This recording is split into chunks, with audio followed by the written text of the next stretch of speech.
Hello, everybody. Welcome to another kick-ass career conversation. I am Kim. And I'm Louise. And today we're joined by Tanya. Tanya, we're so glad that you're here. And we're going to let the world know all about who you are and all the wonderful things that you're doing in the world in just a little bit. But we want to start this week how we start every week. What are we celebrating this week? Okay, Louise is celebrating breath. Just that. Yeah. If you all had seen, so we started, for those of you who are getting the replay or doing the audio podcast after the fact, we started today's live a little late. Louise has some things happening in her house right now. She is safe, but breathe. Yes, and I'm celebrating, right, like just that ability to go with the flow and not let it all pile up. Right? It is what it is. We do what we need to do when we need to do it, and it comes out however it comes out. And so that's about just taking things as they come. And that's been a practice for me. I have not always been that way. But today, I am appreciating flow, regardless of how choppy the waters are. And you know that we and the universe have your back. Absolutely. Of course. Tanya, what are you celebrating today? What am I celebrating? I think today I am celebrating giving myself what I need. That's not something that I've normally been able to do. I usually ignore what I might need. And so I'm just celebrating noticing what I need. So even if it's, for example, like earlier today, I just needed to just slow down. I was moving way too fast. And so I'm just celebrating that I noticed that and then I did something about it versus just noticing it and then just keep going. So I took a moment to just pause and kind of sit for a little bit before I jump back into what I was doing. So very proud of myself. That's not my norm, but that's growth for me. Yeah, that's huge growth for so many of us, right? Mm-hmm. Yeah, I myself included. It's so easy to go a million miles an hour. Mm-hmm. So easy. And sometimes then slowing down feels really crunchy. Mm. Yeah. I have a client that I'm working with, and we spend the first part of every session practicing stillness because slowing down is so foreign for her. It's not something I do with all my clients, but yeah. So having that opportunity to slow down. So I'm celebrating that you're doing that. And Louise, I'm celebrating that you are breathing and that you are finding the flow. I am also celebrating listening. I listen a lot. I listen for a living. And listening to myself, to my intuition, to the things and people closest to me, sometimes I don't practice that as well as I practice listening to everybody else. Today, for some reason, all of my crystals, rocks, stones, everything were screaming at me today. And so they wanted to go play outside. And so I'm like running around, all except for this one, running around the house, gathering all of these crystals. And every time I'd walk into a room, it was like, don't forget about me. It was very weird. I gathered them all up. I put them all out on our table on our back deck. They've been enjoying sitting in the sun. I keep asking, do you want to come in now? And they're like, nope, having a good time. Could you bring us some water? Sure, here's some water for you to bathe in. But just listening and just knowing that there's a reason, like they need it as much as I need it. I started my morning this morning sitting out on the back deck. I try and do that most mornings, but it doesn't always happen, right? Moving quickly. But giving myself that opportunity to sit back there, have my morning tea, and to just kind of soak in what nature wanted to give me before I started my day. Well, apparently all of my crystals were like, that looks like fun. Let me do that now. But they get to enjoy the sunshine. I was in the shade. So, so I am celebrating listening, and I am celebrating the two of you for listening to yourselves as well and knowing what you need. So, yay. And all you listeners, I hope you're doing the same. So speaking of listening, I want to invite you all to listen for just one more second as I share a little bit more about Tanya. So Tanya is a leadership coach delivering customized coaching experiences for individuals and organizations. She supports heart-centered leaders with rediscovering their core identity, prioritizing their well-being, and leading confidently. She believes that we are all leaders and it is not an exclusive descriptor only for those in the C sector. She specializes in including navigating transitions, leadership development, burnout prevention and recovery, and her passion is supporting clients to create positive change in their lives and in the world. She uses a mindful approach to coaching that ignites creativity, joy, and purpose. Tanya, welcome to the table because I think you're talking to two very aligned humans right now. I am so thrilled to be here. Thank you so much for having me. So glad you're here. Yeah, it's lovely. I don't know about you, Tanya, but for me, I never knew that coaching was a profession until I was a coach almost. I didn't know that you could do stuff. I didn't know that we actually, even in corporate as a leader, I didn't know that, right? You got to have a co-pilot or somebody to help you navigate through those choppy waters. And until I needed one, until I was really desperate and trying to hang on. What has your career journey been like? What brought you to coaching? Because I'm pretty sure you didn't come out of school saying, I'm going to be a leadership coach. Yeah, exactly. No, Louise. And I love what you said. Same boat. I didn't know that coaching was an industry, like a professional industry, until I stepped into it about 4 years ago. So throughout my corporate career, I had mentors and we had coaches, but they weren't coaches in the way that we define coaches now, right? Being co-pilot, partnering with us, helping us get to the next stage.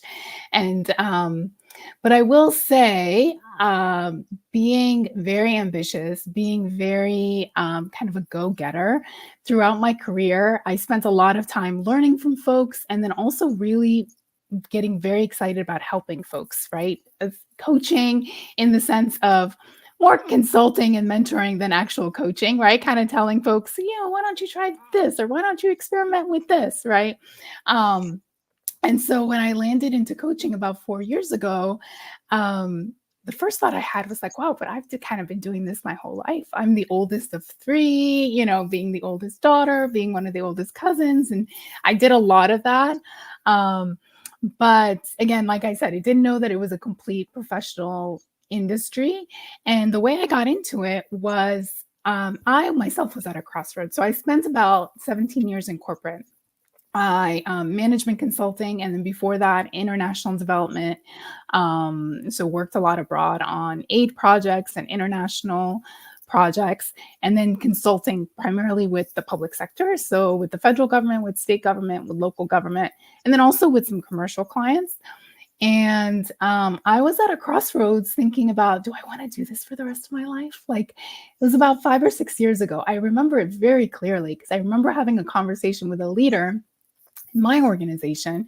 We had gone out for coffee and he asked me a question that just got me like spinning in that, do I really want to be here for the rest of my life doing this? Like, do I see myself at the top of this organization? Is that like trajectory wise? Because again, very ambitious. So I just couldn't see myself there though. That was not something that I had an ambition for, to continue to climb the corporate ladder.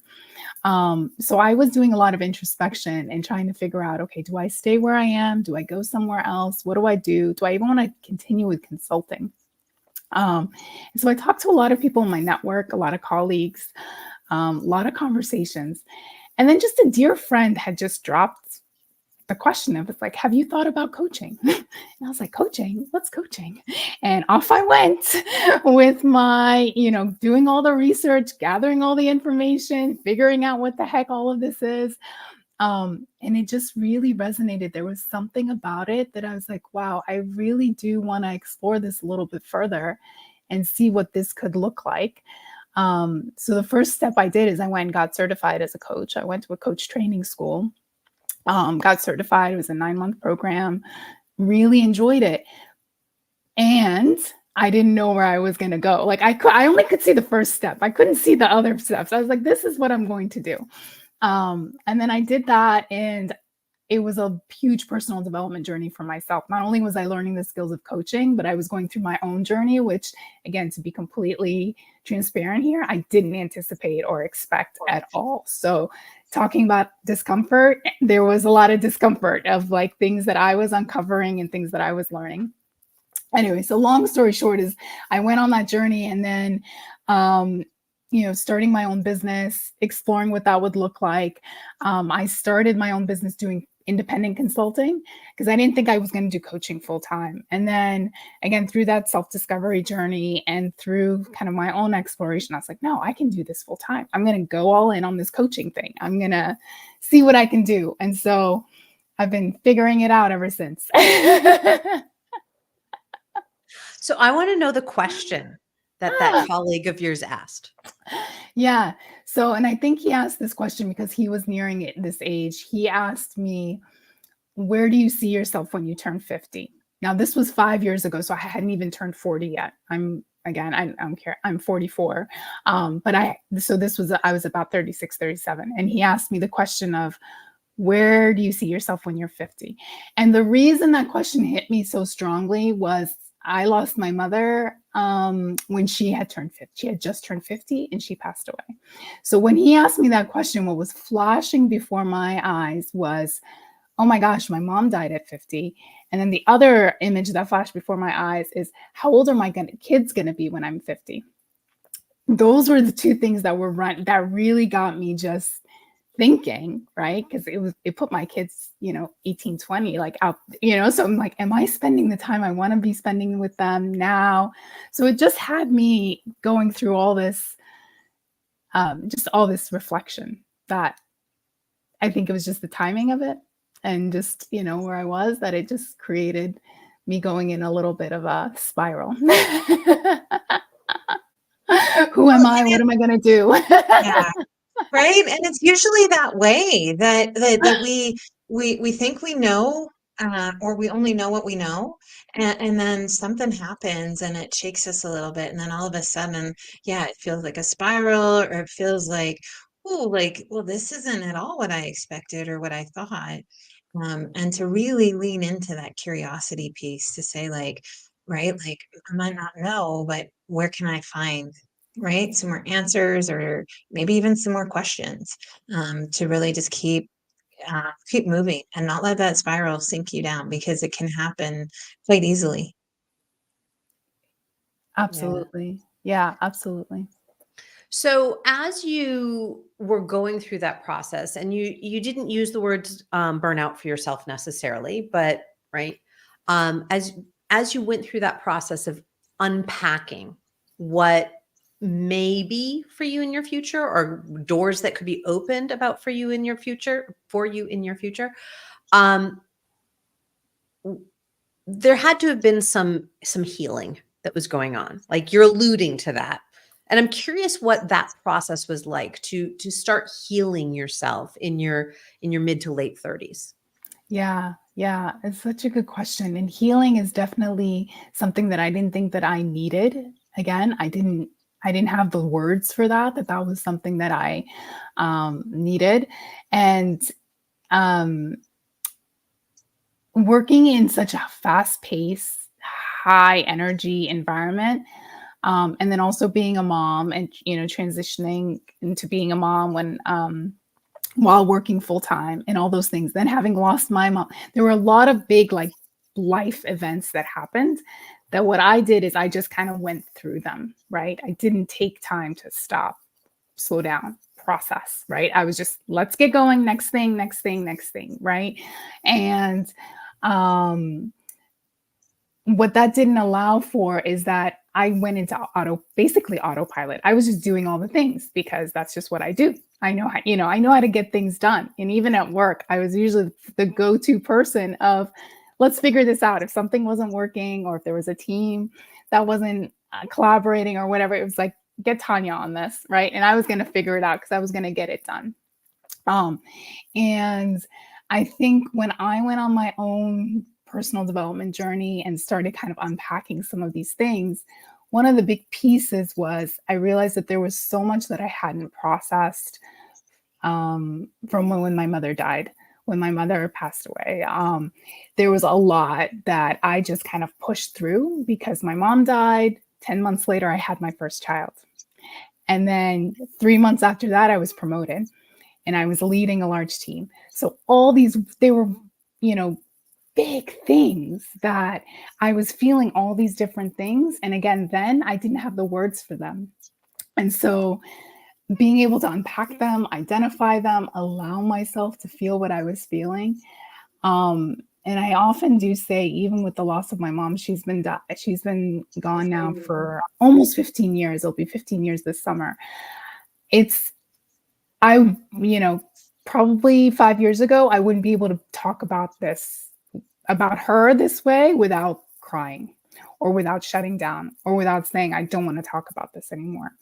And I think the reason for that is because I have spent a lot of time really healing that part of me, that the pain, the sadness, the part of it that really did impact a lot of parts of my life. And it was something that I needed to take time and just on a personal level, right? So that it didn't impact other parts of my life in ways that got in the way of me showing up the way that I wanted to show up, right? And I think that takes space and it takes stillness, kind of like what you were alluding to earlier, right? Allowing yourself to be still so that you can feel whatever is coming up and whatever you are experiencing.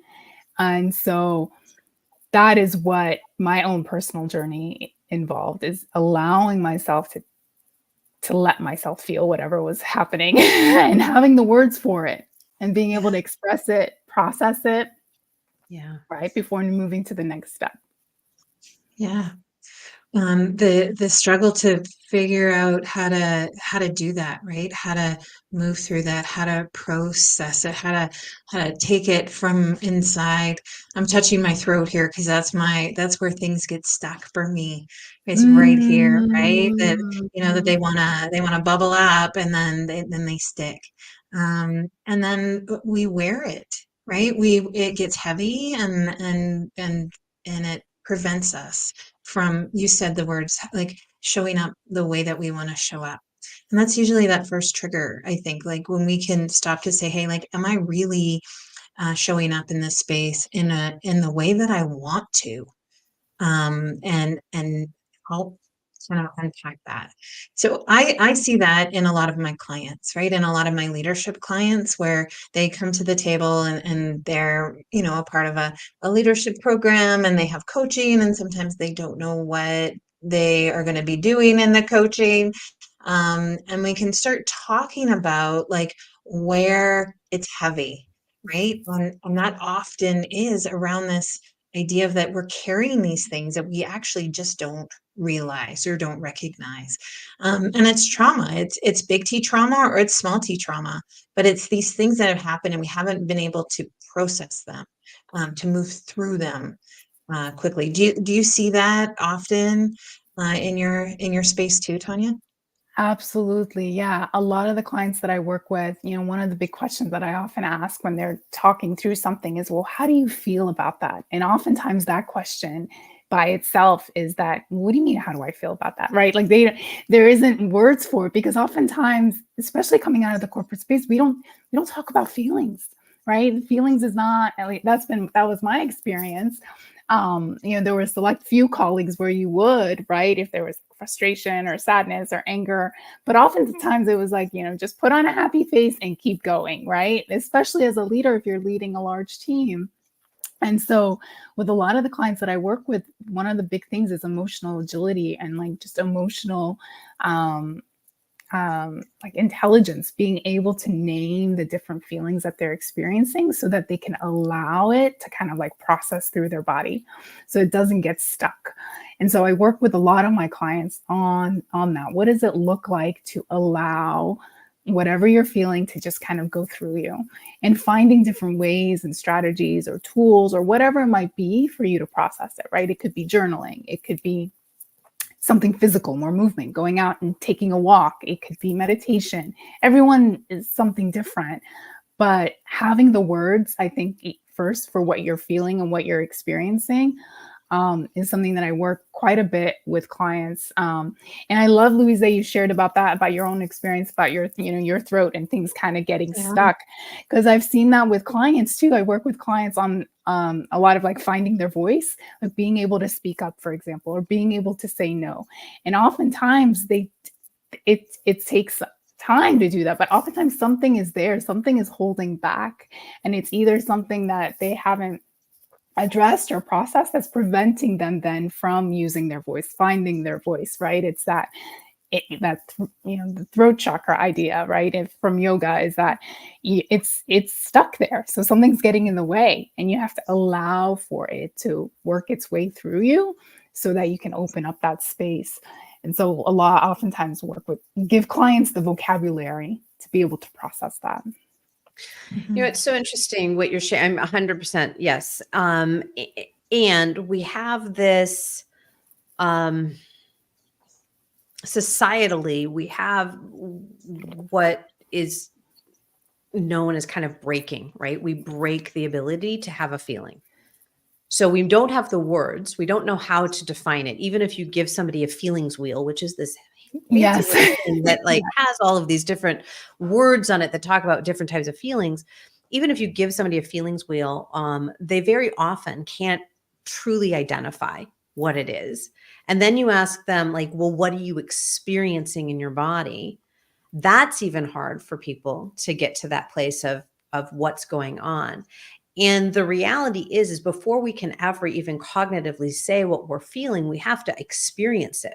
We have to allow that experience of that feeling, that emotion, to, as Louise said, bubble up, right? To know that there's something stuck there. So we are like, yeah, there's a feeling there. It's tight. It's dry. It's constricted, right? So we can give it some ability to exist.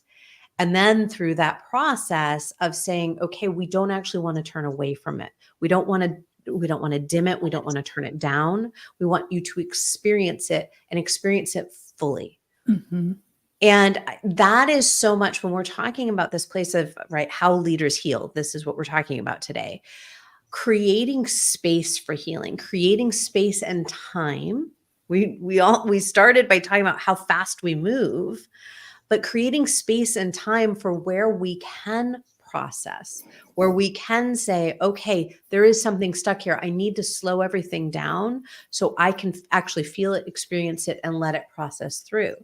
And we create these containers, right, where people can do that. But I'm curious in terms of both of your experiences, because I most recently come from the nonprofit part of the corporate sector. So feelings are a little bit more talked about, but not as much as you would think. Humanistic focus is a little bit more than you would expect, but not as much as you think.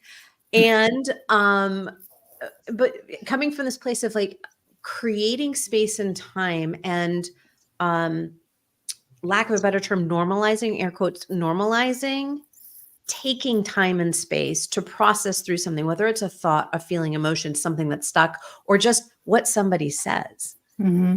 Curious what both of your experiences have been in terms of having that time space to do the processing. Yeah. So, I mean, one of the big things is around, I'm a huge journaler, or writer. And with a lot of my clients, especially when they are fast on time, and these are folks working in really fast paced environments, even allowing them to take time, I'll walk them through during a session, for example, of like, write down the thought that you're having. If you notice what the thought is, right? Being aware of what that thought is, and then noticing what's coming up and what that feeling is related to that thought, just writing it out.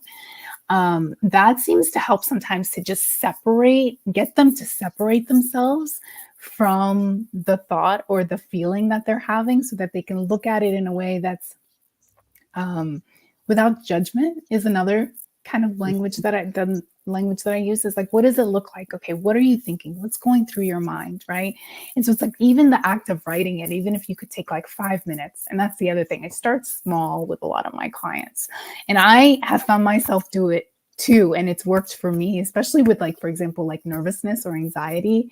If I'm going up to speak at a conference, or even if I'm attending a conference that I don't know anyone at. I just had that experience actually a month or two ago, and I could sense this like nervousness in my body, and I'm like, what am I nervous about? I thought I was excited about this, right? And so I just pulled out a piece of paper and I just wrote, and it didn't take me very long. And for whatever reason, I can't always explain it, because I can't always explain, right? There's always sometimes it's a feeling and we don't have words for it, but I felt better. I just the act of like writing it all down and then looking at it and then just kind of being, isn't that interesting? You know? So that's the one thing that comes to mind. The act of writing, like putting it down on paper, seems to support clients that I've worked with. And then I've had my own personal experience with me too. But I'd love to hear what else comes up for you too. Yeah. I'm gonna, like a good coach, I'm gonna probably answer a question with a question. And maybe it's just a head nod, or you guys could say yeah for the audio listeners, but I believe that often we think emotions are these great, big, huge things. They're ginormous. They're going to take us a lot of time to process. They're going to be like the wailing and the crying for hours, or this anger or frustration, that it's really, really big. And oftentimes it's not as big as we think it is. Do you see that in yourself or in your clients, like just the size of sometimes the emotion, or even when you're feeling it, like that we are scared of how big it might be? Well, I think through the processes that I take people through with using somatics, where it is tapping into and creating space for those emotions to fully manifest themselves, to fully move through, sometimes they get bigger than people expect. But that time that it's big is very short, because what I was talking before about putting the brakes on things, right? We stop our emotions because we're scared of what's going to happen. Whereas if we just allow, and we don't have to be thinking about the emotion while we're experiencing it. It's the experiencing of it, because it's just energy in motion. That's all it is. And so allowing that energy in motion to move through us, it will crescendo. And once it crescendos, it drops really quickly, right? Allowing ourselves to come back into this place of homeostasis and evenness. But when we keep pulling back on the reins and stopping it, that's what actually makes it, I think, bigger than we want it to be. Yeah, and we kind of like build it up, right? Like that's what I see anyways. It's like, right, Kim, it's like either that intensity is we're misaligned somehow, or the duration of what we're actually going to be feeling is sometimes in our minds. It's like, oh, I don't have time for this emotion right now. I don't have time. And it doesn't actually take that long. I think that the skill is to identify, right? Right, quickly. Kim, you do a lot of somatic work, so people can identify just by where it is in your body what it might be. We don't have to even go through the whole mental exercise of And there's no naming that. It's narrative. just, yeah, there's no narrative. It can happen that quickly. It's like, it's here in my throat, and I want it to be here in my heart. Like, just let's just move through that, and we can practice that, right? We can get really good at that, where we don't have to take any energy or time. We actually can just lean into it. I think there's so much knowledge we have in our bodies. We just forget that our bodies are this vast vessel, this really big thing. It contains a lot of smart stuff. That's what I'm going to say.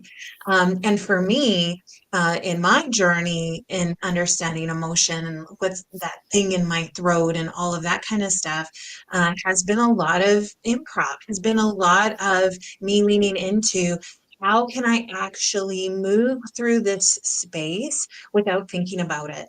And then I can bring that practice that I'm learning in improv into my life. into my, right, my business, into how I am actually equipped to deal with my emotions. It's from my body. My body is a lot bigger than my head. I don't know, like if you can see me, the below the neck is bigger than a Thankfully. hopefully. And so when I can tap into that big vessel and what it can do and how it can do things, I don't need to be thinking about it so much. But I need to be doing something about it. I need to be moving. I need to be like doing things so that I can tap into that resource. Yeah. And that's what I find has been so helpful, to get my clients to take a moment. First of all, like the folks that cry on my calls, then they're like, sorry, I don't know why I'm crying. It's like, cry away. Like I'll grab a cup of coffee and we have this space together. Just let it go. If you're angry, let it go. Whatever that is, let it go. It's all right. Please don't apologize. Because once we get through that, then we have this just amazing, it's like a rainbow after a storm. We have this amazing beauty and this capacity now that we can tap into, to be able to do that. But whatever that takes, like Kim said, right? Like it's this energy that builds up. Like let's like figure out how to move through it so it Move doesn't it. block us. You see that? All of that. There's a All lot that, of all it. she's very animated right now. It's so So great. It's so great.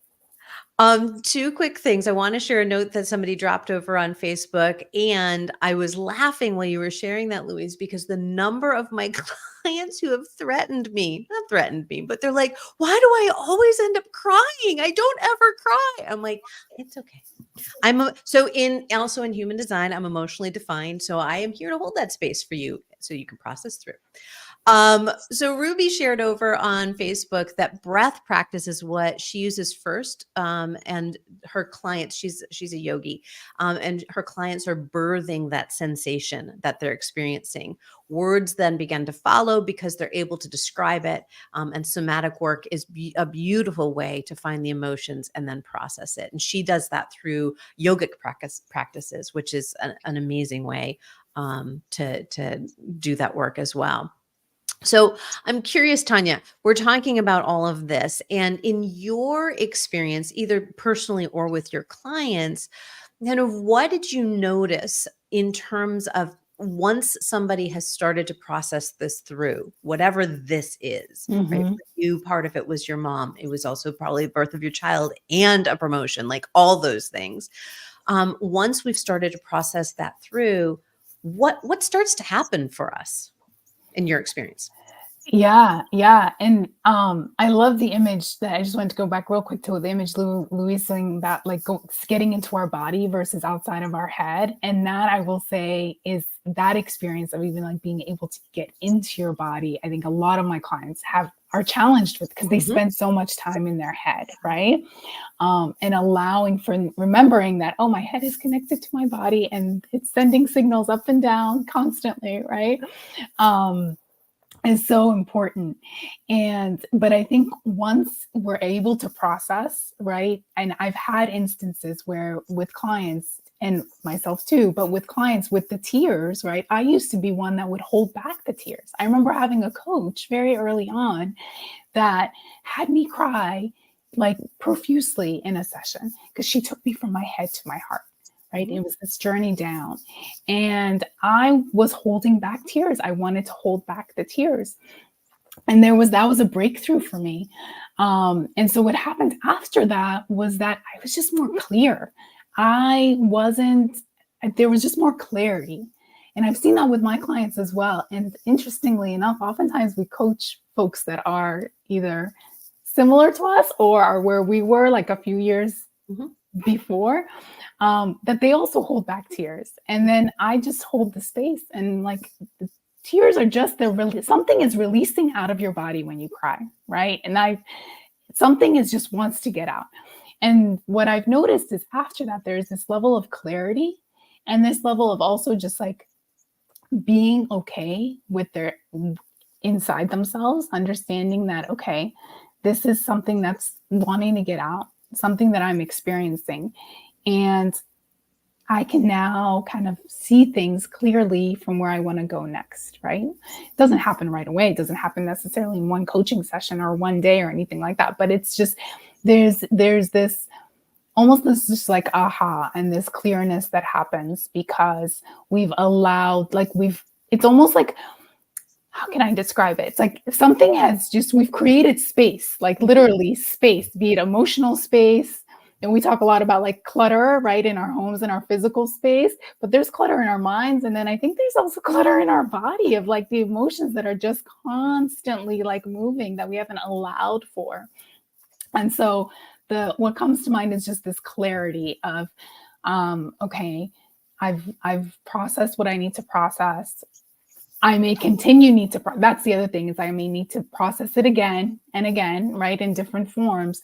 But what comes after that, when people allow that, it's just almost a clarity and then also like a freeness. It's almost like they are a little bit liberated and feel very free. It's like one of my favorite words, liberated.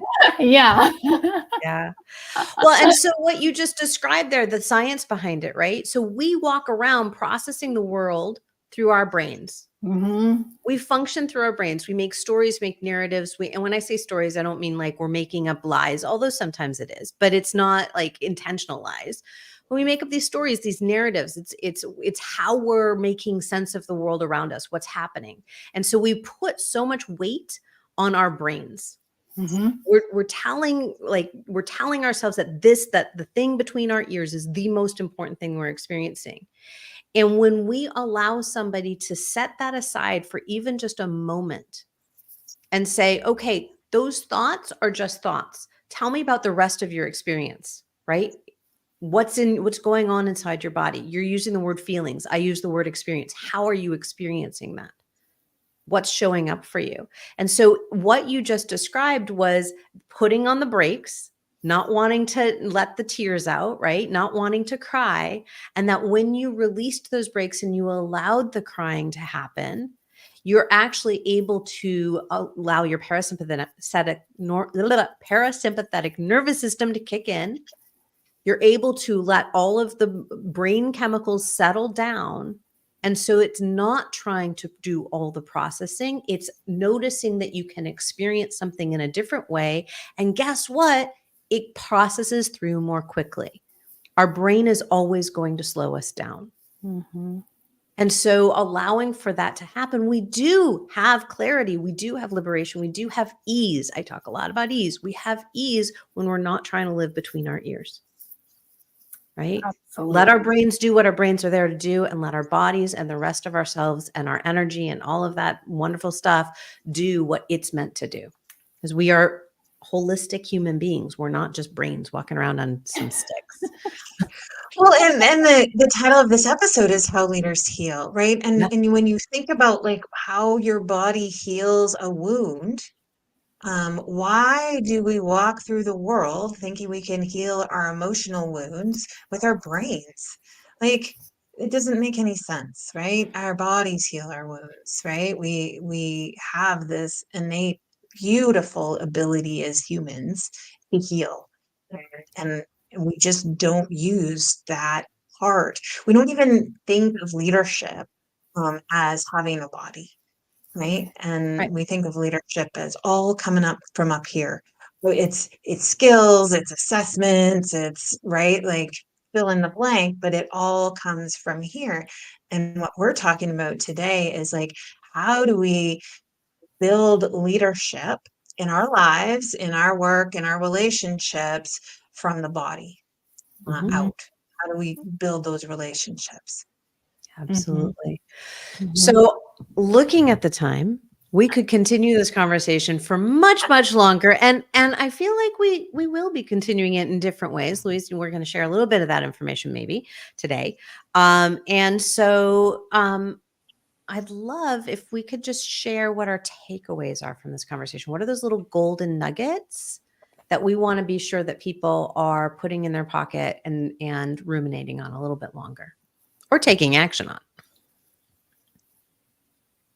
For me, Tanya, you talked about clutter, and I love the idea of like this energy clutter that we have in our bodies. And when we can find a way to release that, align it, and yeah, and figure that piece out um, with our bodies, it just creates this capacity that we now have to hold ourselves, hold space for those who need it.